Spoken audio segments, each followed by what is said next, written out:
माँ मुझे कल 200 करोड़ का ऑर्डर मिलने वाला है। एक बार ही ऑर्डर मिल गया ना, फिर इससे कम के ऑर्डर लूंगा ही नहीं। क्या बात है बेटा, ये तो बहुत बड़ी खुशखबरी है, लेकिन कब तक तू पैसे के पीछे ही भागता रहेगा? अब तेरी उम्र हो गई है, शादी कर ले। माँ बस कल तक रुक जाओ, अगर वो ऑर्डर मुझे मिल गया तो मैं शादी जरूर कर लूंगा। अगले दिन आदित्य की लंदन वाले क्लाइंट के साथ मीटिंग हुई और उसे 200 करोड़ का ऑर्डर मिल गया। उसने अपने पूरे स्टाफ को पार्टी दी, घर आकर माँ को सारी बात बताई और अपने वादे के मुताबिक कुछ ही दिनों बाद आदित्य की शादी नेहा नाम की एक लड़की के साथ हो गई। सासू माँ, आज मेरी पहली रसोई की रस्म है, सारा खाना मैं खुद ही बनाऊंगी। मैडम आप हमारे होते हुए खाना कैसे बना सकती हैं?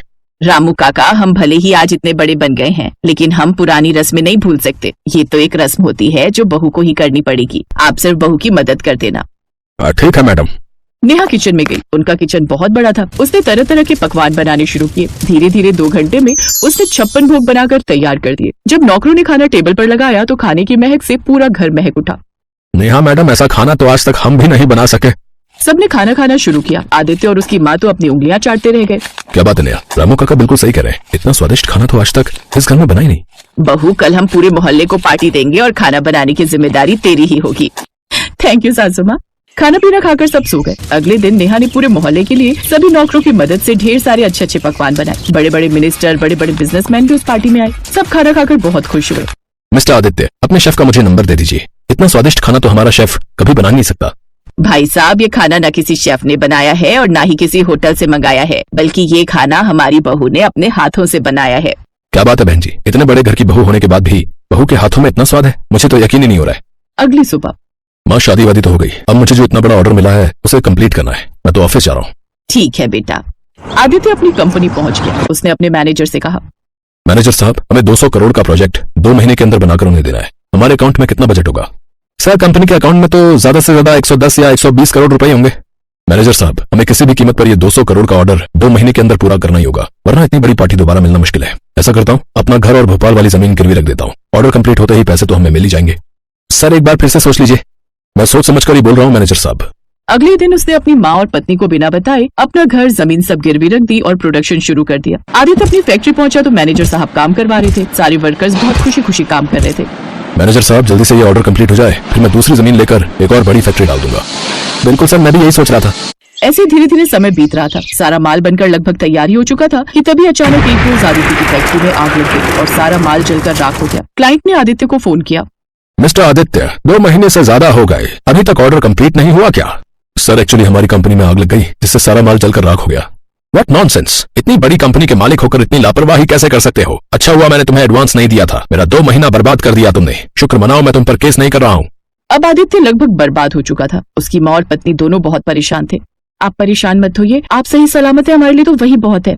बहू बिल्कुल सही कह रही है बेटा, दिमाग पर ज्यादा जोर मत डालो। तभी अचानक उसके घर कुछ आदमी आ गए। मिस्टर आदित्य, आपने ये घर गिरवी रखा हुआ था, जल्द से जल्द पैसा देकर ये घर वापस ले लीजिए, वरना हम आपके घर पर कब्जा कर लेंगे। मुझे बस थोड़ा सा वक्त दे दीजिए। अगर ये घर चला गया तो हम सड़क पर आ जाएंगे। 1 महीने से ज्यादा का समय मैं नहीं दे सकता। धमकी देकर वो लोग वहाँ से चले गए। बेटा, तूने हमारा घर भी गिरवी रख दिया और हमें बताया तक नहीं। माँ, मैं आप लोगों को परेशान नहीं करना चाहता था और इतना बड़ा ऑर्डर मैं किसी भी कीमत पर कंप्लीट करके देना चाहता था, इसलिए मजबूरी में मुझे ये घर गिरवी रखना पड़ा। मुझे माफ कर दो माँ। अरे माफ तो कर ही दूंगी बेटा, लेकिन अब हम करेंगे क्या? ऐसे दिन बीत रहे थे, उन्हें कुछ भी समझ नहीं आ रहा था। फिर एक रोज नेहा ने आदित्य और अपनी सास से कहा, सासू माँ, आपको याद है मेरे हाथ का बना खाना पूरे मोहल्ले को, बड़े बड़े बिजनेसमैन को, सबको कितना पसंद आया था? तो क्यों ना हम टिफिन सर्विस का बिजनेस शुरू करें? मैं अपने गहने बेच दूंगी इस बिजनेस के लिए। नेहा, हमारा सोसाइटी में इतना बड़ा नाम है, हम टिफिन सर्विस शुरू करेंगे तो लोग क्या कहेंगे?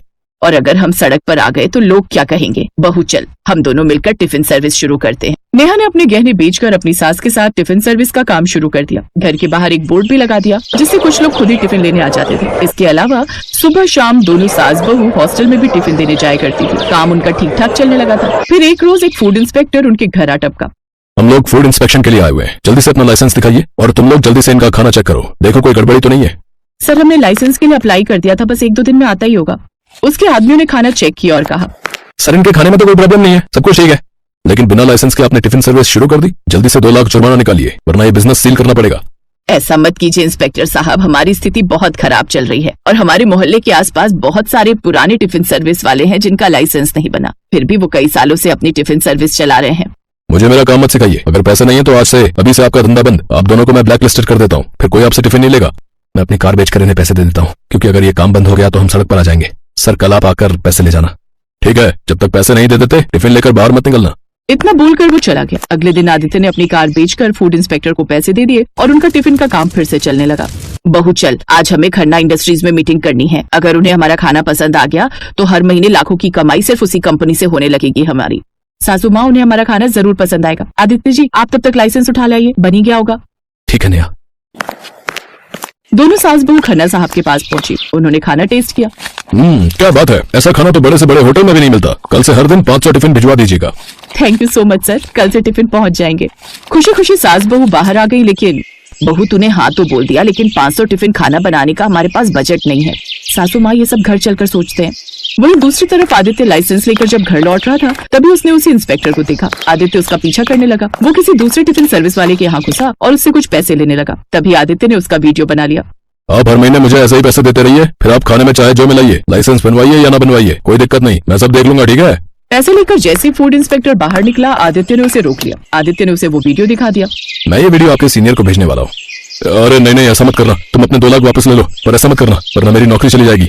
आदित्य उससे 2 लाख रुपए लेकर घर आया और सारी बात अपनी माँ और बीवी को बताई। उन्हीं पैसों से दोनों सास बहू ने 500 टिफिन का ऑर्डर पूरा किया। कुछ ही महीनों में गिरवी पड़ा घर वापस ले लिया और सास बहू का टिफिन सर्विस हर जगह फेमस हो गया। आदित्य भी दिन रात मेहनत करता रहा और उसने अपनी कंपनी एक बार फिर से खड़ी कर ली।